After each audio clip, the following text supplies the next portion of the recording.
Uli Windisch, bonjour. Bonjour. Alors aujourd'hui nous allons aborder le thème de la naturalisation. En France, récemment, le gouvernement a annoncé qu'il y allait avoir le retour de 130 djihadistes sur le territoire national, voilà, qui reviennent de Syrie, d'Irak. Donc c'est une question qui a soulevé beaucoup de questions. Et le gouvernement, pour justifier le retour de ces djihadistes, a expliqué qu'ils étaient français. Donc, est-ce qu'il y a aujourd'hui un problème avec la question de la naturalisation? Alors vous voyez, je pense que la naturalisation, qu'on a un petit peu chassée, un peu écartée, un peu considérée comme secondaire, revient au centre du débat politique et des préoccupations nationales. En fait, c'est l'opposition entre une vision politique nationale, patriotique, souverainiste, opposée à une vision mondialiste. Il faut abattre les frontières, il faut une libre circulation générale. Et c'est cette opposition-là qui revient par le biais de la naturalisation et par exemple des djihadistes. C'est en effet cela. Et je pense qu'on est en train de payer, les djihadistes en sont un exemple, nos djihadistes en sont un exemple, c'est une surenchère perpétuelle depuis plusieurs dizaines d'années dans la facilitation, dans le laxisme de la naturalisation. N'est-ce pas, c'est la même chose qu'une sorte, on a toujours parlé d'autoflagellation, d'autocritique, d'autodénigrement de nos pays, de nos patriotismes. Eh bien là, on est en train de le payer. Mais il faudrait en aucun cas croire que, si vous voulez, cette surenchère dans le laxisme, distribuer largement la naturalisation, sans trop d'exigences, eh bien, elle est toujours fortement présente. Simplement, on se rend compte tout à coup que la naturalisation est finalement quelque chose d'important. Alors, si on prend un exemple, il y a plusieurs pays qui sont dans le cas, vous l'avez dit, la France. En Suisse, par exemple, nous avons régulièrement maintenant des débats qui sont centrés là-dessus. Vous voyez, on s'est demandé récemment si un ministre, un membre du gouvernement, ils sont 7, pouvait être double national. Vaste débat. D'un côté, évidemment, la gauche, les socialistes et l'extrême gauche, se moquant bien sûr de la nationalité, disant ça n'a pas d'importance du tout. En gros, n'importe qui pourrait gouverner dans un pays, des étrangers ou des nationaux. Et à l'opposé, vous avez maintenant cette réaction qui monte de tous les côtés. C'est la défense des pays, de la souveraineté, de l'attachement, de l'incorporation des caractéristiques culturelles, historiques d'un pays donné. Cela revient très fort et c'est un des enjeux majeurs, on le comprend maintenant, des futures élections européennes. Alors voyez par exemple en Suisse, vous avez des cas où on voit que la naturalisation a été facilitée en permanence.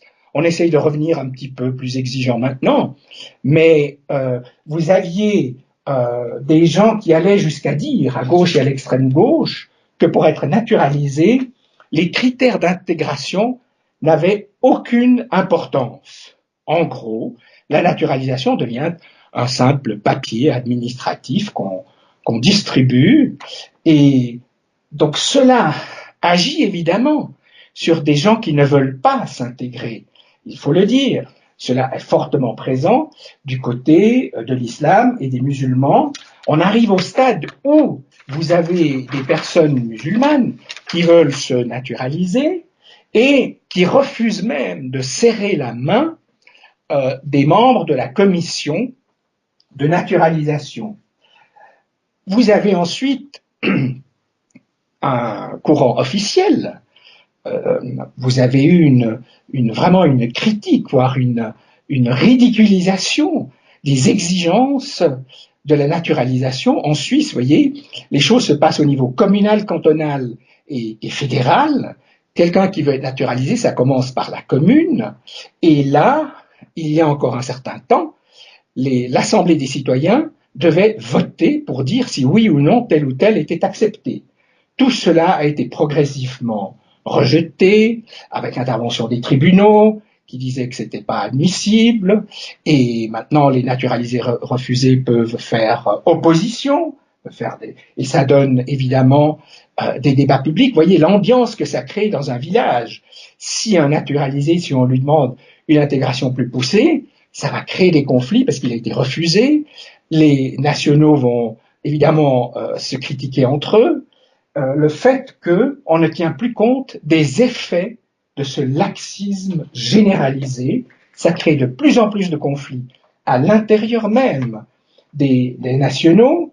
Et du côté exigeant, certains vont jusqu'à dire que les étrangers, qui doivent connaître évidemment au moins une langue, eh bien que ce sera aux étrangers eux-mêmes à payer cela et pas au pays d'accueil.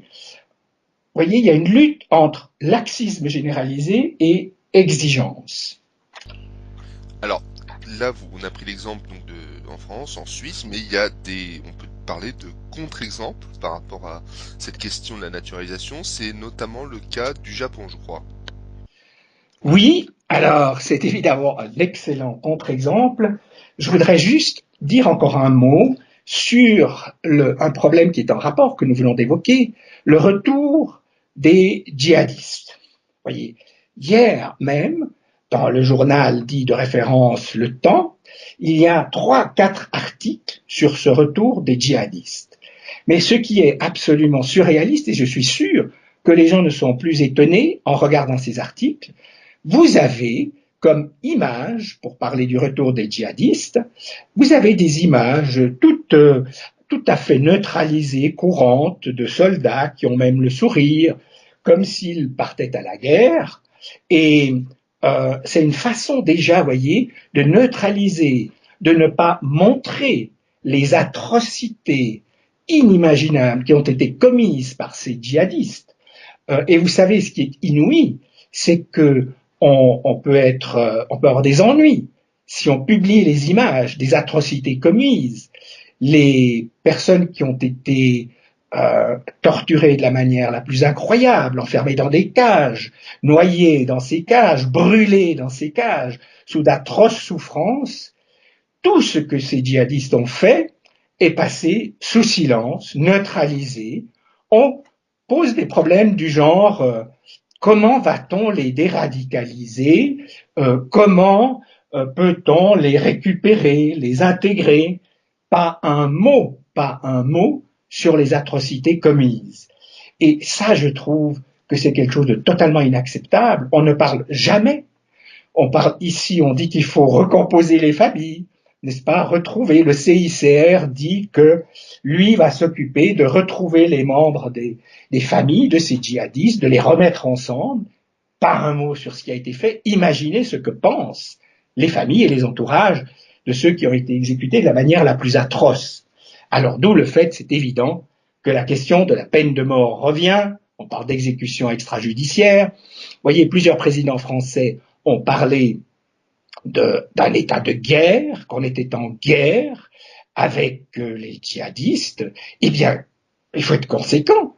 Que fait-on avec les traîtres en cas de guerre? On sait qu'ils sont fusillés, c'est simple, et tout le monde le comprend, parce que c'est de la haute trahison, et d'où le fait que c'est quand même surprenant qu'un ministre de l'Intérieur, si on prend le cas de la France, Castaner, qui semble avoir été lui-même un voyou dans sa jeunesse, nous dise que ces djihadistes sont d'abord des Français.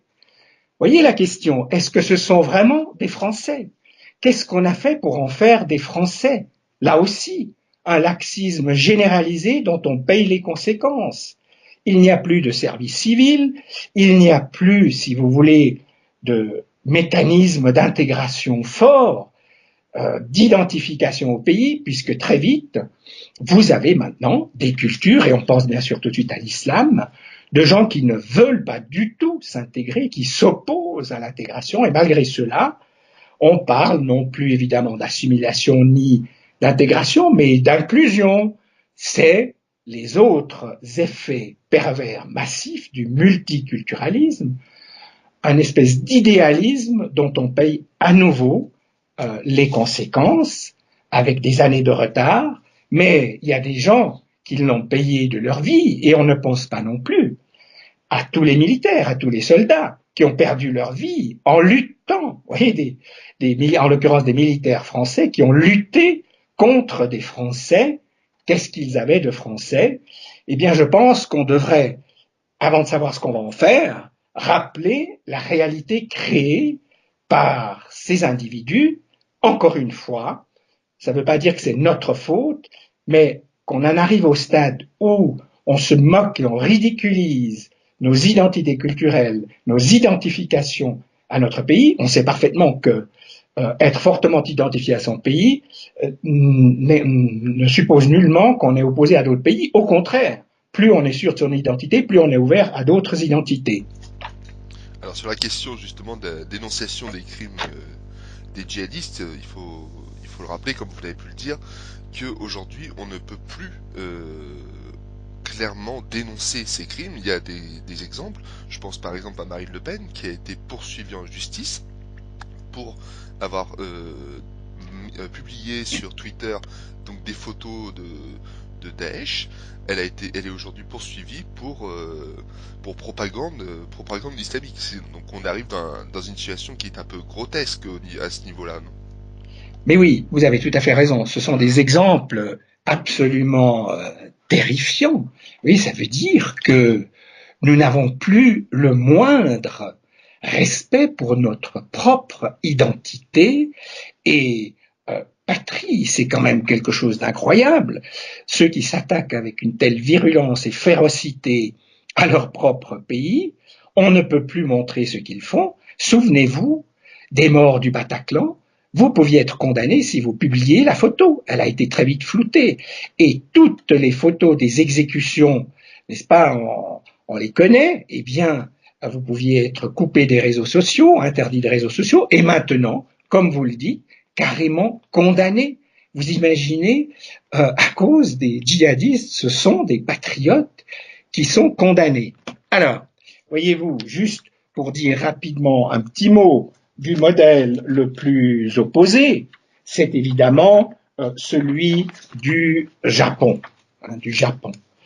Euh, il y a là une politique, dans la mesure où on peut parler de politique d'immigration, extrêmement sévère et exclusive. Il y a bien sûr des étrangers au Japon, c'est quand même un pays, je crois, d'environ 120 millions d'habitants, et la naturalisation est très difficilement accessible. Je crois qu'il n'y a quasiment aucun musulman qui a accepté.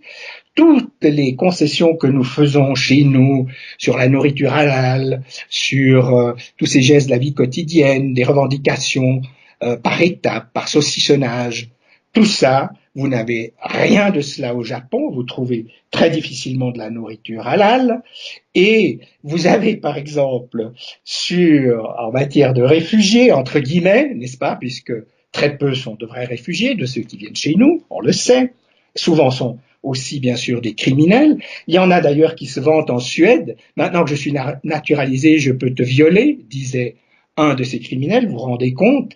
Et il y a bien d'autres exemples où la naturalisation permet des actes inimaginables. Eh bien, sur les 19 628 dossiers déposés en 2017 au Japon, devinez combien ont été acceptés? 20 réfugiés. Donc, vous voyez, il y a une politique très dure, très stricte, et tout particulièrement, il faut oser le dire, est, si vous voulez, rejeter, refuser l'islam, qui a une très mauvaise image. Une japonaise qui se épouse un musulman est quasiment rejetée. Il n'y a aucun prosélytisme est accepté. La langue arabe est très difficilement acceptée dans les universités.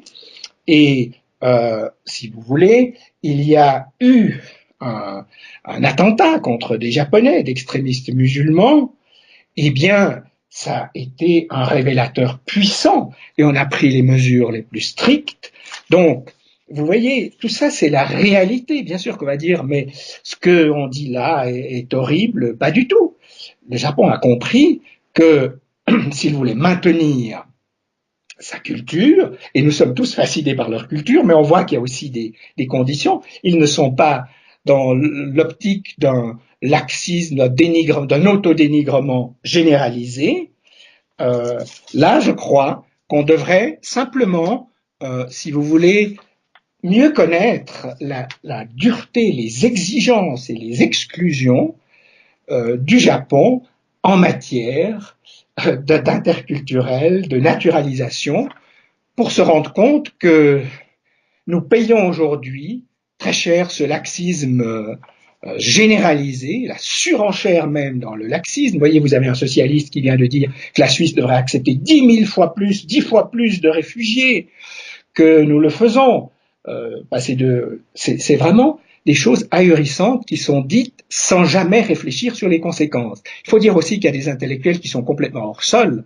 Vous avez en ce moment, j'ai vu hier une interview entre Edgar Morin et Alain Touraine, où l'immigration n'est que positive, il faut ouvrir les vannes. Vous voyez, tout ce discours, une irresponsabilité, un côté hors sol de certains intellectuels. Je le dis en passant parce que Morin était un ami, a fait un livre avec Ramadan avant qu'apparaissent les accusations de viol et tout ce qu'il a fait par ailleurs. Il y a là, vous voyez, il faut souligner tous ces aspects de cette naïveté, de cette irresponsabilité. Et pour terminer, j'aimerais rappeler une citation des années 1950 du plus grand spécialiste de l'immigration, le sociologue Eisenstadt aux États-Unis, et j'aimerais que, à partir de là, on réfléchisse. Il nous dit ceci: on dit que l'absorption des immigrés n'est pas complète aussi longtemps que les nouveaux venus n'ont pas cessé de posséder une identité séparée au sein de la société renouvelée. S'il n'en est pas ainsi, le groupe servira évidemment de point de ralliement aux tendances séparatistes, aux coagulations de groupes particularistes, d'où la naissance de tensions entre groupes. Cette perte totale d'identité constitue donc le meilleur indice d'absorption totale. Vous voyez, on parle d'absorption, d'assimilation. La moindre différence est considérée comme étant dangereuse. Bien sûr que j'imagine mal qu'on rétablisse cette vision, mais de montrer à quel point certains sociologues, eux pas hors sol, avaient compris les dangers de ce laxisme irresponsable dans lequel nous nous sommes engagés et que certains perpétuent. Il ne faudra pas s'étonner qu'il y ait des réactions patriotiques, nationalistes, souverainistes, et les prochaines élections européennes le confirmeront avec les pays qui aujourd'hui sont dénigrés. Et voyez, le fait croire qu'on peut traiter ces réactions d'extrême droite, c'est évidemment une nouvelle fois un aveuglement, lui aussi irresponsable, et un mensonge total. Je vous remercie pour cet éclairage, Julie Windisch.